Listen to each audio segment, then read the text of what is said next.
Imagine dedicating your entire childhood to becoming a top-tier professional figure skater, constantly pushing your physical limits on the ice. Right, enduring all that freezing cold and the early morning practicing. Exactly, but then imagine discovering later that the exact same grit and pain tolerance you learned in the rink would actually make you a highly successful entrepreneur in the adult entertainment industry. It is just a massive leap. I mean, it really challenges everything we assume about how childhood dreams translate into our adult realities. Which is really the core mission of our deep dive today. We're looking closely at a biographical text detailing the highly unusual career odyssey of April Flowers. And the goal isn't just to walk through a basic timeline, right? We Yeah. want to deconstruct the actual mechanics of an extreme professional pivot.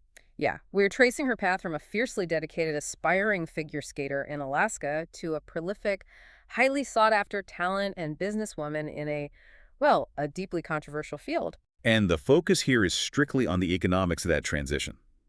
We're going to look at the sheer work ethic required to build a brand in a stigmatized industry. Plus the logistics of scaling a media career in the late 90s, right? Exactly. And how early financial friction can just completely rewrite a person's trajectory. So to understand the stamina she displays later in her career, we really have to look at the environment that built her.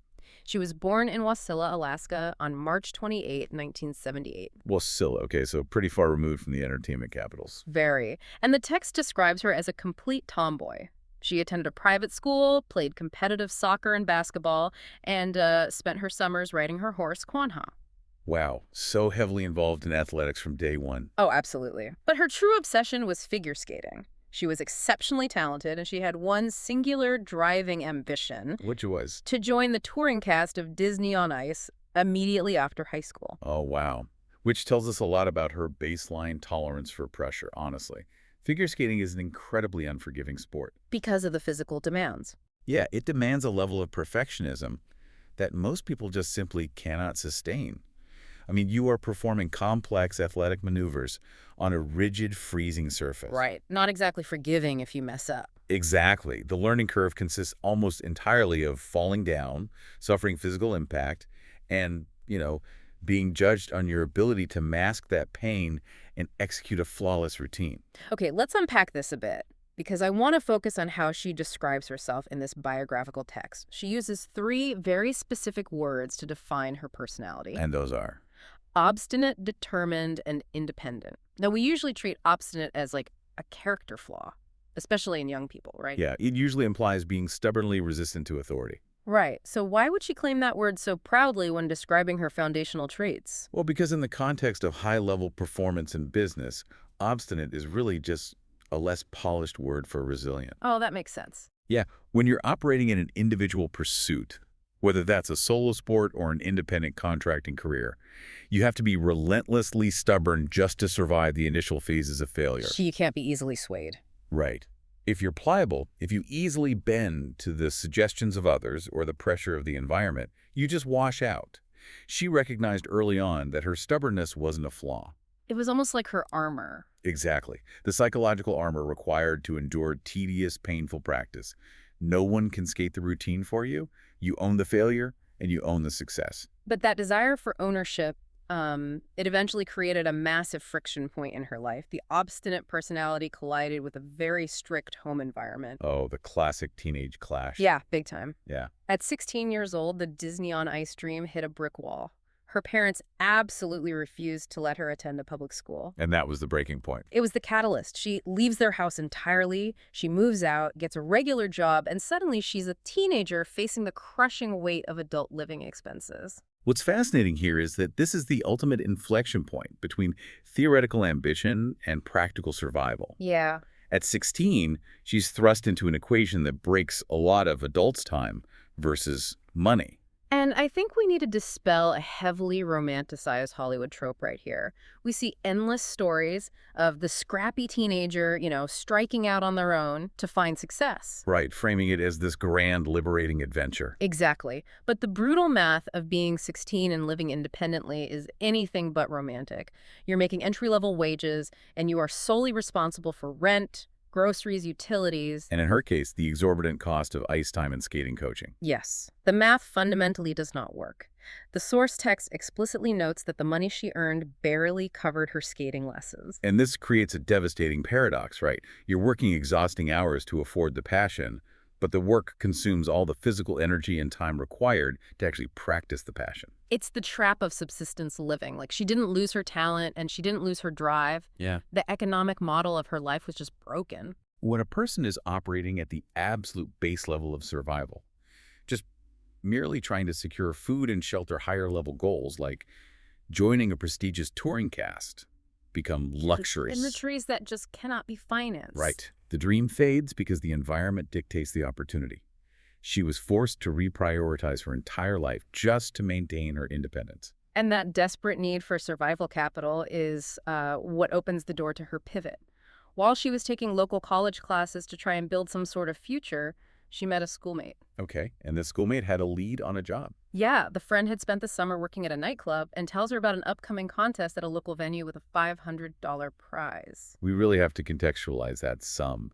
I mean, for an independent teenager struggling to cover rent and basic expenses in the 1990s, $500 is a monumental amount of money. It's huge. It is a financial lifeline that could literally buy a month of breathing room. So they go to the venue, interview with the manager, and are booked to perform just a week later. This would be her very first time performing on stage as an exotic dancer. I can't even imagine the nerves. Oh, the text captures her reaction perfectly. She says, "I've never been so scared in my whole life." And honestly, the psychology of that moment is fascinating. If you're enjoying the vibe, go ahead and hit that like button, subscribe to the channel, and share this video with your friends. It really helps us out. The fear she's describing isn't just standard stage fright. It's the psychological weight of stepping entirely outside of conventional societal norms. Yeah, she is crossing a boundary that carries immense stigma. Yet she executes the performance anyway. The discipline she forged on the ice, the ability to be utterly exposed, highly scrutinized, and terrified, yet still channel that adrenaline into a polished physical routine, it clearly transferred to the stage. It really did. But the performance itself isn't even the pivotal takeaway here. It's the mathematical revelation she has at the end of the night. The payout. Yes. She realizes she could make more money in a single night of dancing than she did in 3 entire weeks at her conventional job. That is just an economic shock to the system. Discovering an arbitrage opportunity where your time yields a, 2,000% higher return? It completely shatters your previous understanding of labor. How could you go back? You can't. Once you experience that kind of financial leverage, it is nearly impossible to justify returning to a minimum wage grind that just keeps you trapped in poverty. So, are we looking at a situation where she just chased the easy money, or is there a deeper strategy at play? Because society often frames this kind of career move as an act of desperation, or a moral compromise. The text actually suggests it was an act of pure pragmatism. She was solving a structural math problem, how to sustain her fiercely guarded independence without drowning in debt. So she treated it strictly as a business solution. Exactly. And she didn't stop at the local level. Recognizing the financial ceiling of Alaskan nightclubs, she immediately shifted into scaling her operations. Right. Here's where it gets really interesting. She officially abandons the fading figure skating dream and transitions into becoming a feature dancer. Which is a very important distinction to make. Let's break down the mechanics of that, because a feature dancer isn't just an employee showing up for a shift, right? Far from it. Moving from a local dancer to a feature dancer is the equivalent of moving from, say, a staff writer to a syndicated columnist. Oh, okay. It's an independent contractor model.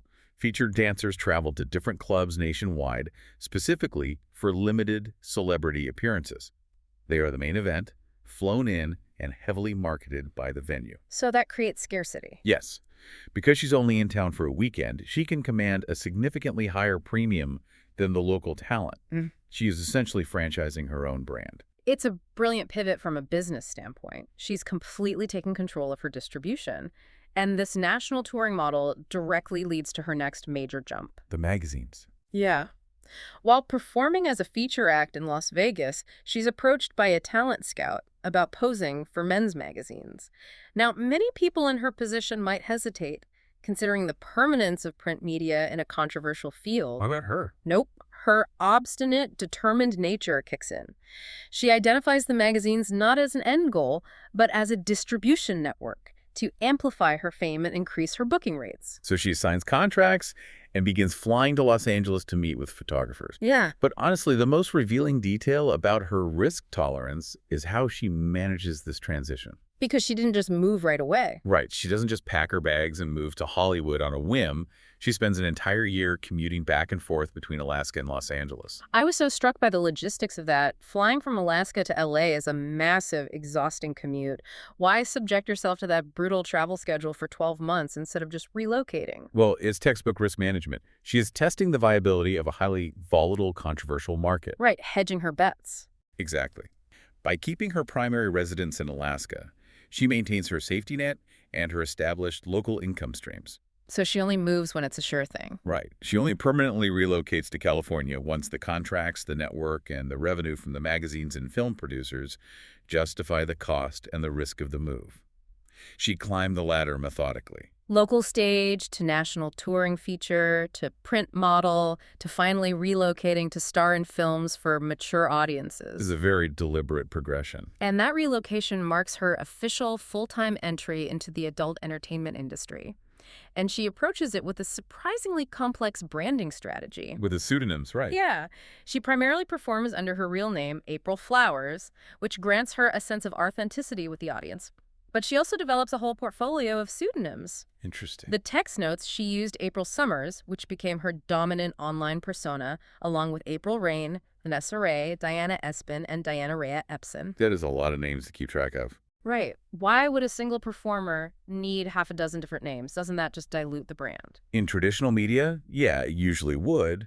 But in a high-volume, highly saturated market, it's actually a mechanism for market segmentation and algorithm manipulation. Wait, really? How so? Well, in the late 90s and early 2000s, as the industry transitioned heavily to the internet, having multiple pseudonyms allowed a performer to take on more contracts with competing studios without violating exclusivity agreements. Oh, wow. That is incredibly savvy. It also meant that a consumer might purchase a magazine featuring Diane Espin and later pay for access to an online gallery for April Summers, completely unaware they are monetizing the exact same talent twice. So she wasn't just managing a career, she was managing a diversified portfolio of media assets. Exactly. Which brings us to the sheer scale of her production. Once she was fully established in California, she became one of the most occupied, heavily booked talents in her sector. The data point in the text is just staggering. It really is. Between the years 1999 and 2004, she appeared in 205 films. So let's do the math on that output. 205 films over roughly 4 years equates to shooting a new project essentially every single week without taking a break for 48 consecutive months. So what does this all mean? That sounds less like a successful career and more like an endurance test. I have to question the physical and psychological toll of that. It's an insane schedule. How does someone avoid complete burnout shooting a film a week in an industry known for highly demanding, heavily scrutinized, and often chaotic working conditions? Like, is that truly discipline, or is it an industry exploiting a young woman's willingness to work? It is entirely valid to question the industry's practices, absolutely. But if we look strictly at her individual capacity to handle that volume, we have to circle back to Wasilla, Alaska. To the ice rink. Exactly. Oh. If we connect this to the bigger picture, that level of output is the cadence of an elite athlete, the physical toll, the endless repetition, the necessity of showing up on set day after day, regardless of fatigue. And still delivering a performance that meets the producer's standards. Right. She had been training for that exact cycle since childhood. The figure skater mentality. You fall on the ice, you bruise yourself, you get up, you smile, and you finish the routine. Yes. She took the foundational machinery forged in the freezing rinks of Alaska, the grueling repetition, the ability to compartmentalize pain, the profound independence, and that stubborn determination to succeed, and she transplanted it into a completely different, highly complex media industry. That is just wild to think about. Maintaining a schedule of a film a week for 4 years requires immense professionalism and systematic execution. She essentially built a highly lucrative economic engine out of her own resilience. It is a remarkable arc to analyze. We started with a fiercely athletic tomboy with a singular dream of gliding across the ice for Disney. A very innocent, straightforward goal. And we watched that dream shatter against the mathematical reality of strict parents, minimum wage, and the high cost of independence at 16. The moment the math broke. Yeah, and we traced how that desperate need for survival capital pushed her onto a local stage, sparking a highly pragmatic business strategy that saw her touring the country, managing multiple brand identities, and starring in hundreds of projects to dominate a controversial media sector. The critical insight here is really how deeply transferable our core skills are, even when the context shifts dramatically. Absolutely. We have a tendency to reserve words like discipline, strategic scaling, and risk management for traditional environments. Mhm. The tech founder, the professional athlete, the corporate executive. But they apply everywhere. Right. Those exact traits are the universal engines of success.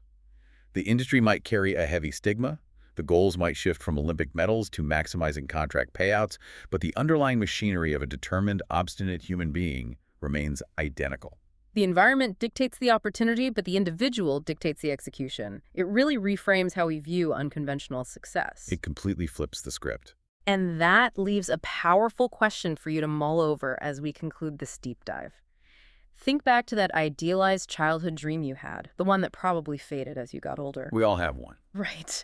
If that dream had magically survived, if you had faced no financial friction, no strict constraints, and no forced reprioritization in your early years, would you have actually developed the gritty, unyielding determination you rely on today? That's a great question. Or is it possible that the crushing friction of our derailed plans, the very obstacles that break our hearts when we are young, are actually the required fuel that forges our most powerful professional traits?